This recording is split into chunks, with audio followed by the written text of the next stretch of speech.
Carpenter's never won. Newgarden's never won. Connor Daly is in the mix. He's never won the Indy 500.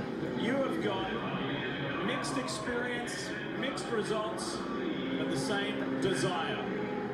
And here is the Driven to Save Lives car of Pippa Mann. What a story she's had this month of May after the heartbreak of missing the field last year. She absolutely worked her heart out to make it this year, pulled this deal together, and last weekend there were tears shed when she legitimately made the field without having to go to the bump side of things and confirmed her position in this year's Indy 500. Well done, Pippa, and finish strong over these final laps.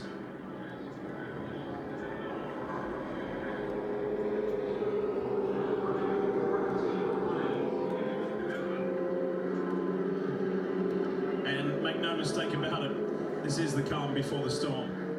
Pagenaud has had the chat on the radio with his guys. Alexander Rossi has had a chat with his guys on the radio, and Rob Edwards, his strategist, told him, be mindful that all of the other teams have been talking on the radio about how you are making your moves up the inside on the front straight right here. He said, that's not really going to affect you. And let's play it. Rather than me telling you, let's play it. Here it is. Say the biggest thing in answer to your question is all the other spotters are telling their guys that you're definitely going to the inside to make your passes. Obviously not relevant when you're where you're going to start, but might be relevant after that. Rob Edwards just doing a great job, as always, giving the information to Rossi. If Rossi were to get past on this restart, it's good info to know that the competitors are probably going to be blocking them to the low side and forcing them high. I wonder how Pagenaud's radio's going. Let's listen. Go back to green here. We're going to pull a little St. Louis spotting out of here. So I'm going to probably tell you 2 back low, 2 back low. Just Carpenter and Rossi again. We're making those passes right up next to the pit wall, okay? Spotter giving Pagenaud all the information he needs to know. This is the first restart that he hasn't led the field to the line, so his guy is letting him know how to time it out and make the move. Dixon getting some repairs to his right front floor there on pit lane. Well, you remember he came through and collected some damage and car on that side and the front wing. Yeah, his teammate Felix Rosenquist came around behind him sideways. That could have even been from Rosenquist. It was Rosenquist that ran into the side of him, so that almost certainly takes Dixon out of the mix. And guys, the confrontation down in turn 3 between Bourdais and Rahal, I think we're going to see a lot more of that kind of driving in these closing laps, because this is the Indy 500 and you're going to defend every bit you can. There could be a little more chaos before this is through. We've seen it in the past. Dario, Sato going into turn 1, put the squeeze on. Sato stuffed it in there, lost it. These guys are going to be racing each other super hard now. There's no more fuel save. There's no more cruising and wait. This is now a knife fight till the end. On board with Marco Andretti, what a tough day he's had. Currently sits 26. He's the last car in the order of the cars that are still running, sits 5 laps down. Danica? You know, you're hearing a lot of things from Rossi spotters, Pagenaud spotters about what's going to happen on the restart. And from a driver's perspective, this was always a very confusing time, because this isn't a sport that you can plan a play. It's almost impossible. So in my opinion, this is where your experience, maturity, confidence, and just the pure handling of your car is going to come in handy in every aspect. So there is no question the king of cool is the late Steve McQueen. Alexander Rossi's helmet is covered. Why does he go like this? Steve McQueen imagery, and it's a brand new helmet just for this race. There's a close look at it. You can only see a certain portion of it. I'm pretty sure Steve's son, Chad McQueen, will be watching this broadcast. And if you are, Chad, imagine that. If this guy can drive to victory lane for the 2nd time in 3 years, crossing the yard of bricks, drinking the milk. The first time it kind of came as a surprise. This time it will not be. And he'll be wearing a helmet dedicated to your dad. He's a little annoyed that people don't think he is a legitimate winner. It was a fuel race.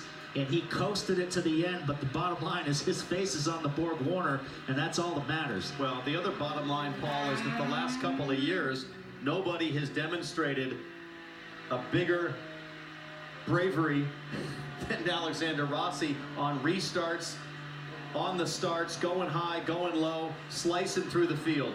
See the marbles on the headrest pad there, so they've had an opportunity to now clean the track, so checking for oil dry. The other thing that happens at this stage there on the windscreen is just how dirty it gets, and the visibility becomes pretty compromised. Marty, what do you know? Checked in with Kyle Moyer, the strategist for Simon Pagenaud. He said, I am so thankful fuel is not an issue any longer. Asked him what kind of car does he have sitting in second. He said, remember, we've driven through traffic a number of times today, so I'm fairly confident with where the car is. I'm not worried that we haven't made that many adjustments to it. And I said, who has the better car? He said, I think we've already proven that today by leading 103 laps, Kevin. Hey, remember Takuma Sato, the winner 2 years ago, was a lap down at one point because they had an issue on a pit stop, didn't think the right rear was secured, had to make a second stop. Well, he's back in it. He made that last stop before the caution came out, cycled back to the front. Don't count out Sato. You know he's going to go for it, and the car is pretty good. He's not said much today.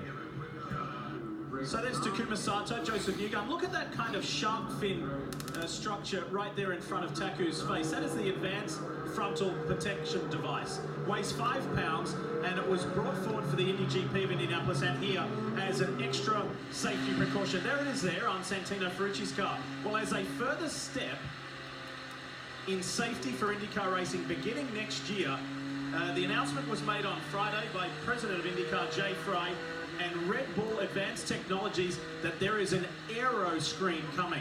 And it is a see-through screen that wraps all the way around the front of the cockpit section. There is a titanium framework that supports it. And so IndyCar taking a massive step forward, especially after we've just seen a huge crash.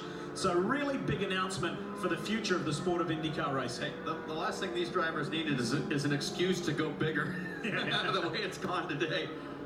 We think that they're doing an extra lap here because they want to get the lapped cars out of the way and send them to the back of the field, which will give us a 15-lap shootout. It'll take all the cars that are a lap down and take them out of the mix. You're going to have the complete running order from front to back.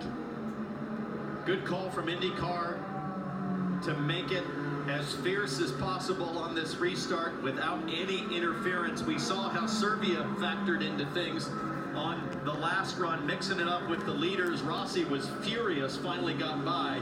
So that'll be totally out of the picture, and it'll be a pure restart for the win. 7 cars out of the Indianapolis 500. Colton Herta went out after lap 5. Ben Hanley, the rookie. Kyle Kaiser crashed out. Rosenquist, Veach, Bourdais, and Rahal in this most recent crash. All right, here's some Rossi radio. Listen in. You're good on the fuel. Time to go to work. It's quite okay. Bunch of hungry, angry cars behind me. Little do they know I'm angrier. I told you that. I told you he grew horns out of his head. He's angry, and he's at the front. Who wants it more? Is Rossi going to spoil the Pagenaud party in the month of May? Simon's won everything there is. The Indy GP 2 weeks ago, the pole position, the NTTP 1 award last weekend, and he has led a monstrous 103 laps Stay out. so far.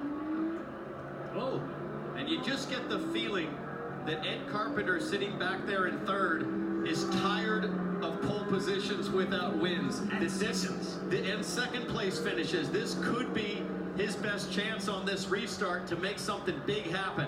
And the crowd would go crazy if Ed Carpenter would take the lead. Ferrucci now up to 7th with that slick move through the grass. Let's not count him out. Daly and Sato also in the mix. So the lap cars run through pit road. So the field, they're on the lead lap, Going can green cycle next by. time. Green next time. With you. Speed 13 to go when you see the green. So 9 cars Okay. running up pit road while the lead lap cars are ready to fight it out square, fair and square, with this man at the front, Alexander Rossi. Grew up in Nevada City, California, and as a youngster moved to Europe to chase his dream of being in Formula One. He did reach it. He did 5 Formula One Grand Prix and then came back to America. He wasn't sure if he was going to stay here or not. And then all of a sudden, in his first Indy 500, he won.